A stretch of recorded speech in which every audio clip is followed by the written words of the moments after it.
Olá, tudo bem? Começa agora mais um Vida e Saúde. O programa dessa semana está muito especial, tratando de um assunto bastante sério, com bastante competência. Especialistas estão aqui no Vida e Saúde e você não vai perder nenhuma dessas informações. E no programa de hoje a gente vai falar um pouquinho sobre o tratamento do câncer infantil. Durante toda essa semana a gente está falando pouco a pouco sobre esse assunto, que é um assunto muito interessante. E hoje você vai entender o que tem por aí acontecendo no sentido de tratamento do câncer. Nós também vamos falar sobre alimentação que aumenta e diminui a gordura abdominal. Você que quer se livrar desse problema, precisa continuar aqui comigo, porque daqui a pouquinho você vai entender o que de repente você está fazendo aí que está prejudicando essa sua barriguinha e o que você pode fazer para perder de uma vez por todas, acabar com esse problema, com esse mito aí na sua vida. Vida e Saúde está começando, eu quero convidar você para entrar no nosso blog, novotempo.com/vida e saúde, e deixa lá o seu comentário ou a sua sugestão, que são sempre muito bem-vindos aqui com a gente. Recebo agora o Dr. Gustavo Ribeiro Neves. Tudo bem, doutor? Tudo bem. Mais uma vez aqui com a gente. Ele é diretor técnico do GEPAS, um hospital bastante especializado no câncer infantil. E hoje, doutor, a gente vai falar um pouquinho sobre o tratamento do câncer. Eu tenho um dado aqui que diz o seguinte, olha, o INCA, que é o Instituto Nacional do Câncer, diz que o câncer infantil tem cerca de 80% de chance de cura. Esse dado confere? Esse é um dado de outros países. No Brasil nós temos poucos dados que dão essa perspectiva. Na verdade, a chance de cura depende de uma composição de fatores. Do diagnóstico precoce, do tratamento adequado, em locais adequados. Então, a estimativa seria essa para um tratamento em locais de ponta no Brasil. Tá. Como que funciona o tratamento do câncer? O tratamento do câncer infantil ele se baseia em 3 tipos fundamentais de tratamento. Primeiro, tratamento com quimioterapia, que são medicamentos tomados por via endovenosa, oral, intramuscular. E esses medicamentos eles atuam bloqueando a proliferação das células. Esse é o mecanismo básico. Nós temos também o tratamento cirúrgico, que é a ressecção dos tumores. Por exemplo, alguns tumores, como as leucemias, só utilizam tratamentos quimioterápicos. Não dá para fazer cirurgia. Exato. Os linfomas também, na grande maioria. Os tratamentos dos tumores sólidos geralmente englobam quimioterapia. O câncer infantil é um câncer muito suscetível ao tratamento quimioterápico. Isso ajuda muito, porque permite que você opere tumores, às vezes, com volume menor. Então, isso ajuda realmente. Então, o tratamento cirúrgico, os tumores sólidos, tumores cerebrais, o tratamento neurocirúrgico muito importante. E também o tratamento radioterápico. A radioterapia é um tratamento onde se emprega a radiação com a finalidade de eliminar células do câncer e você utiliza em combinação com outros tratamentos. Dificilmente se usa um tratamento só para tumores sólidos. A radioterapia está mais utilizada quando os tumores são maiores.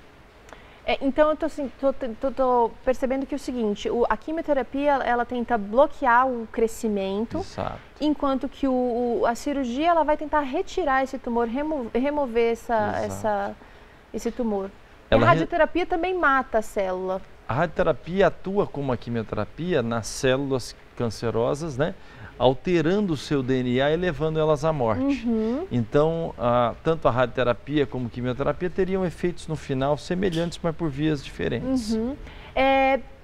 Esses estágios, todo o câncer vai passar necessariamente por todos esses estágios ou como que funciona? Nós classificamos os estádios que são classificações da extensão do tumor. Então, eu teria um tumor muito pequeno, 2, 3, até 4, que são tumores geralmente maiores, disseminados para outros órgãos. Então, alguns tumores seguem esta linha de progressão, outros não.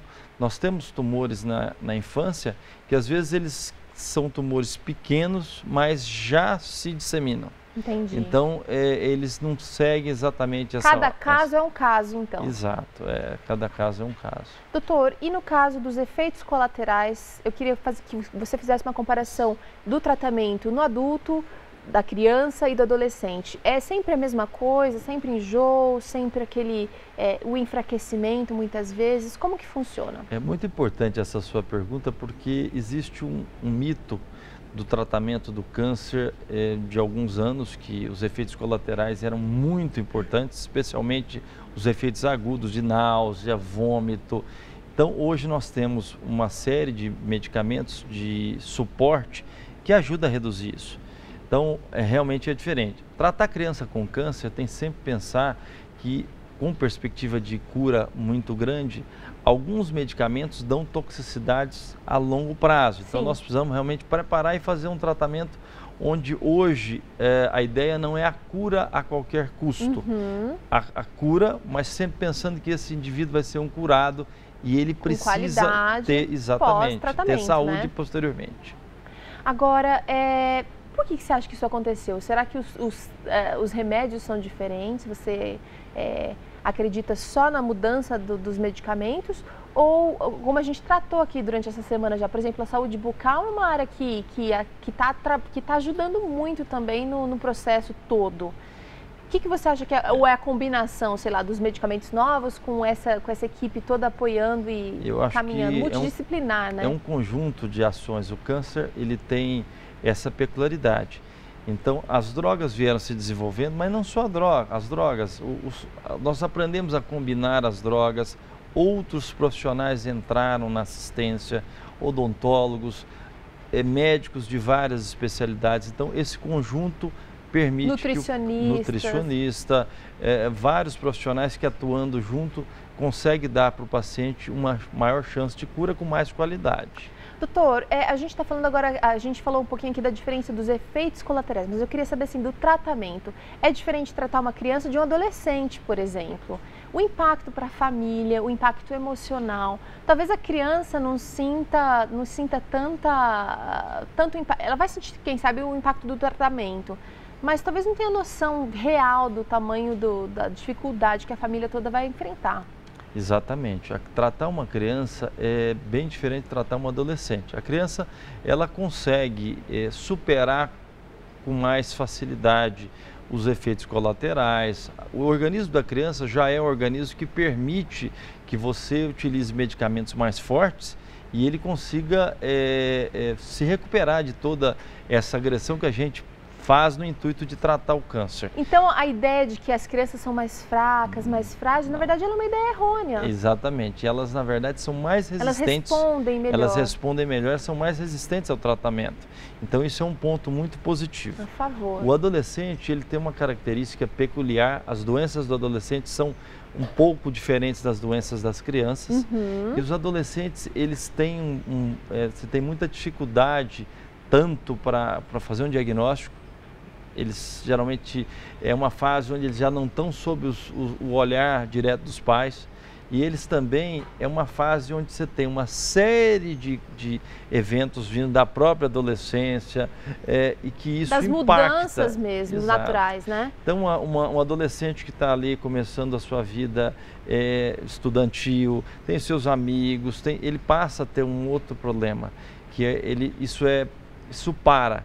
Né, a vida dele para drasticamente, ele tem que abrir mão de tudo isso para mergulhar num outro tipo de universo. E ele tem uma noção maior do que é a morte, então Sim. Ele tem um medo maior, então tudo isso é mais intenso. Então tratar o adolescente, ele tem cuidados especiais, mas...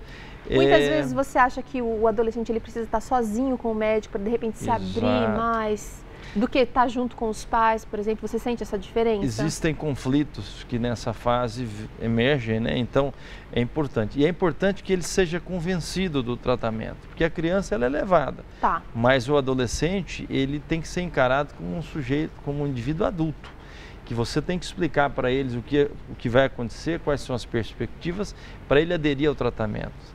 Você tem que convencê-lo. Então, tratar o adolescente é algo muito desafiador, mas muito bom. Muito bom. O adolescente, você vê um adolescente saindo e se curando posteriormente, recompensador. É muito bacana. Exatamente. Doutor, durante toda a sua experiência, você é uma pessoa que se formou até cedo, a gente conversou um pouquinho sobre isso. Durante toda a sua experiência, e o envolvimento da família nisso tudo?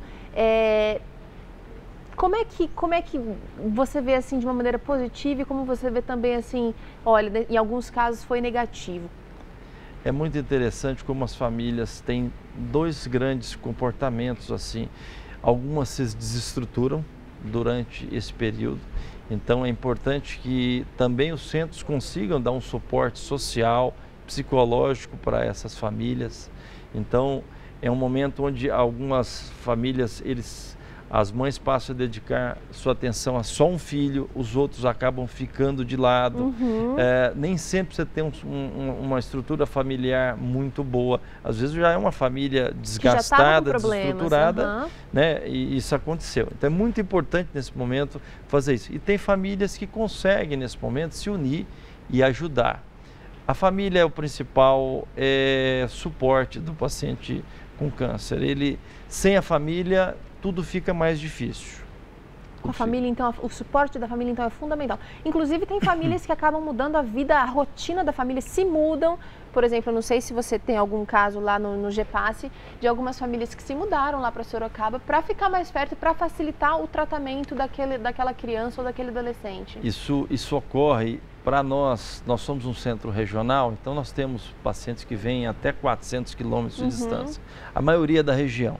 Mas isso é até uma política da própria Secretaria de Estado de Saúde de São Paulo, que os pacientes sejam tratados próximos das suas localidades, porque isso é um fator que realmente desestrutura... Facilita também, né? E desestrutura a família, porque a mãe se deslocando para cuidar de um filho, ela está fora do ambiente dela, distante do pai. Os outros filhos precisam de um outro cuidador, então esse êxodo para tratamento não é uma coisa boa.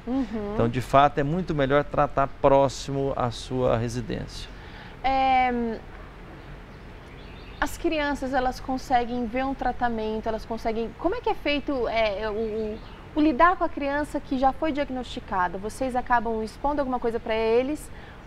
Eu sei que existem assim alguns, eu não sei se posso chamar de terapeutas, os doutores da alegria, ou aquele grupo de pessoas que faz uma apresentação, uma abordagem assim, trazendo mais alegria para as crianças. Mas eu queria saber assim, o profissional, o médico, como é que você trata com a criança nesse caso específico?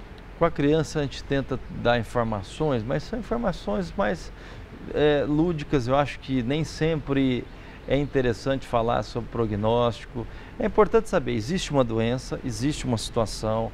E a gente está buscando tratamento. E a gente vai buscar tratar, a perspectiva de se curar existe. Então, é importante que ela saiba. Toda a fase de adaptação requer um tempo. Isso vai ser um tempo para que ela tenha adaptação.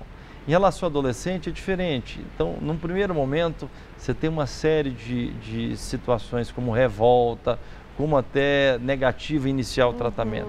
Mas isso, a grande maioria dos pacientes, com o tempo e a maneira que você vai trabalhando e dando a informação, eles vão aderindo ao tratamento. Vão responder. Então, o especialista, então, você tem que ter um pouquinho de psicólogo também para entender cada indivíduo e para respeitar o tempo, né, de maturidade ali para entender o problema que está acontecendo. Nós deixamos sempre claro para eles assim, que nós estamos ali para ajudá-los a superar um problema que é deles, né? Então eles têm que realmente ajudar no sentido de buscar mesmo esse tratamento e que vai ser oferecido para ele o que é possível para isso. Então, eles sentindo essa segurança, é mais importante do que falar, é dar a segurança.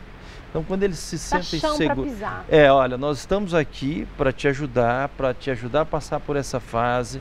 Existe um grupo de profissionais que estão empenhados em lhe atender e em fazer com que você se cure. Então, quando eles observam que tem toda essa estrutura em volta deles, eles ficam mais seguros e acreditam e seguem o tratamento. Se abrem para o tratamento.